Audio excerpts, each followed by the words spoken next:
What's up, everybody? It's your boy Pro Shocker, the 96 Hedgehog here with our Week 5 Team Builder of PSBA.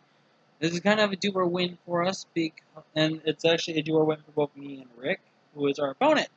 And the Chicago Galades, basically whoever wins this match can afford still to take one loss, but gets a step in the right direction.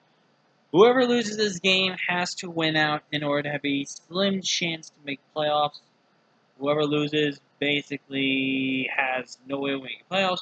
Whoever wins basically has still the best chance to make playoffs between the two. So this is a very important match midway through the season, but again, I'm not stressing. This league is a little out of hand for me, so hopefully we dial it back next season. I may come back, I don't know. It just depends on that. But let's break down Rick's team. Before we break down his team, hit the like button if you haven't already. Subscribe to join the Field Shocker crew today because you'll be feeling with the king of the crew.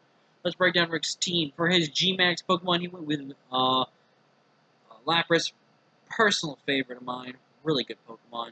For his Mega, he went with Mega Gallade, another personal favorite, championship favorite, if you may say, of mine. But for his OU picks, he went with Tapu Koko, Dracovish, and Tyranitar, I want to say. For his UU picks, he went with Arcanine, Poltegeist, I believe, and Terrakion. For his RU picks, he went with Snorlax, Araquanid, and Registeel. And for his NU picks, he went with Indeedee, Skuntank, and Minior. I don't think Minior and Indeedee really come this matchup at all. Tyranitar, I don't think really comes.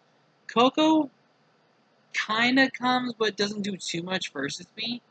Arcanine definitely has a little bit of merit of showing up to this matchup for Intimidate and potentially for offensive pressure. Terrakion definitely could come, and Dual Stab is actually really hard for my team to kind of handle, but I think I've got some reliable switches to that thing. Skuntank is honestly a big problem, and if he does bring that, I am semi-prepared for that thing, but it's just going to really come down to the planning right there. Mega Gallade is an absolute monster of a mon that we have to worry about, but it may or may not come, but it's definitely something we have to worry about. But look at the main six. I think Veil with Lapras is just so good. And Lapras actually hits a really good strong one on my team. I've got 0 switches to a Poltegeist, so once this thing Shell Smashes, I'm basically messed up. But we got some ways around that Shell Smash, so be unprepared for that. Registeel definitely comes, eventually to spread Toxic and Stealth Rocks, and then probably Earthquake and Iron Head for stab and coverage. Web's Araquanid plus Leech Life and Liquidation, and probably either Toxic or Sub or Protect is probably the go-to set. Potentially a Bandit or Scarf Dracovish is coming this week. I'd probably see more Bandit, if anything, and I do not want to face a Bandit Fish. Thank you very much. I definitely think Snorlax could really come as well. Yes, we do have Urshifu, but other than that, we don't have that much for Snorlax. And if Snorlax is the Immunity Curse set, oh dear God, we are in some big guano, if I may do say so myself. But, yeah, I think we have ways around it as well. So, there's the team. So, let's break down the team we are bringing this week. We're bringing Weakness Policy, G-Max Rillaboom. Rillaboom could have really popped off that one game if it just did not get frozen. And I think we were Weakness. No, we were Safety Goggles that matchup, I believe. And we got frozen. And we could have really popped off with Tarzan. But again, I mean, I don't think we would have won straight up with Tarzan, but we would have put so much pressure on his team. I think with Earthquake or Acrobatics, Bulk Up, and Drum Beating, Jolly Nature with 80 HP, Max Attack, 116 Speed Def, 132 in Speed. The Speed lets me guarantee outspeed any of his, lets me outspeed Coco, or any potential low-tier Scarfers he may potentially have. Basically, with this set, after I pop my Weakness Poly, Acrobatics becomes so much more threatening versus him. From an offense standpoint, we go running Bulk Up. Bulk Up, I could potentially get it off at some right moments, but if I could just get a defense boost instead of an attack boost, that's fine with me. I don't think I raw G-Max right off the gate, though. I want to probably set up a Bulk Up first, then get my G-Max out of the way, and then probably go for the Earthquake first, or try to go for some big chip damage on something like, say, Lapras and stuff like that. Because if I get my Earthquake up with the plus one with the Spec F I had, I can basically take hits from Lapras pretty comfortably well. Because my general HP of being 100 is really, really good. So I definitely think G-Max Rillaboom can just really pop off this game. Because if I get 2 Airstreams, I'm pretty much, I believe, faster than everything else in this team. But you never know.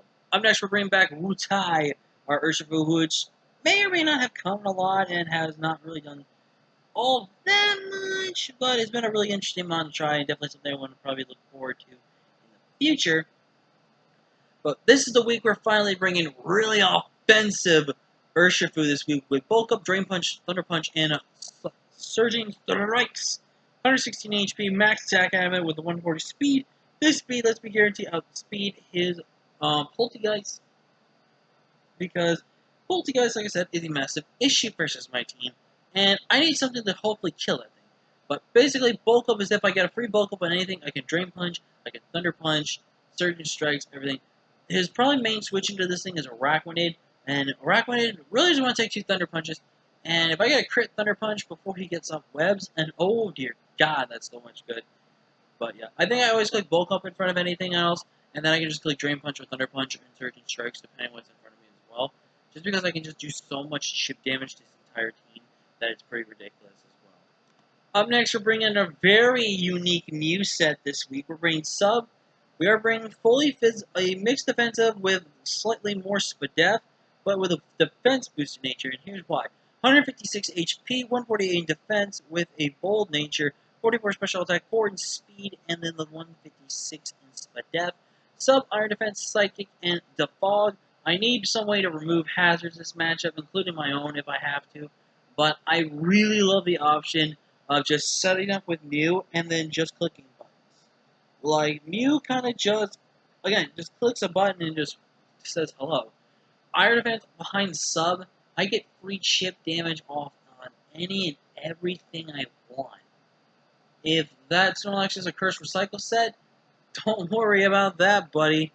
I'm good for you. If you want to try to talk to me, that's fine. I can talk to you back.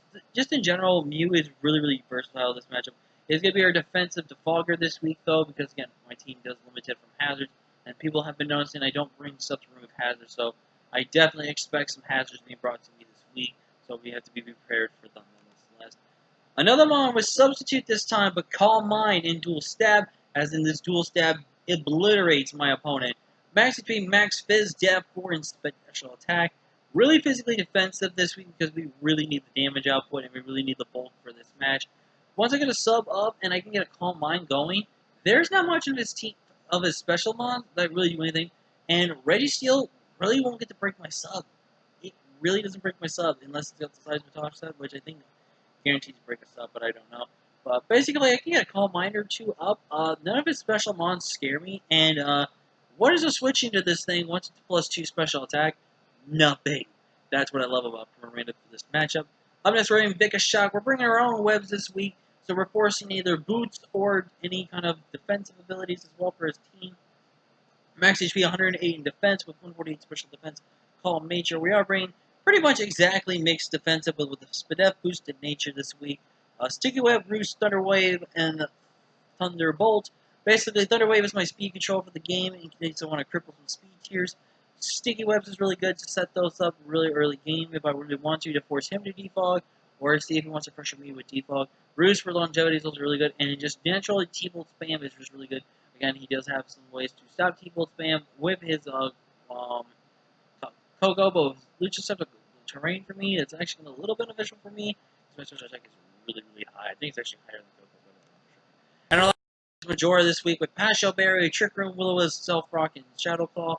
Basically, the set is behind is to lure in Dracovish, lure in that, what's his name? But the thing is, I cannot waste my Berry in front of Arachnoid. If I do that, that is really bad for me. So that's why, yes, it is risky that I do have the fact that I could set up Trick Room. I do have ways to take advantage of it. Like, again, Vika Shock comes in. Aerial can come in. I can start clicking Sub Calm Mind in front of it. Like, there's so many good sets around it. Max HP, 8 in attack, 132 defense with the Impish nature, 116 Spadef for some bulk. Basically, I want this to sit in front of Dracovish and burn that Dracovish. If Dracovish crits me, I think I die. If that Dracovish is banded, there's a good chance I could die. But if I take any chip damage I don't really want to, then that's a problem. But this is going to be it, guys, for week 5. Whether we win or lose, it comes down to who makes the playoffs. But until next time, guys, I'm Phil Shark, and I'll see you guys later.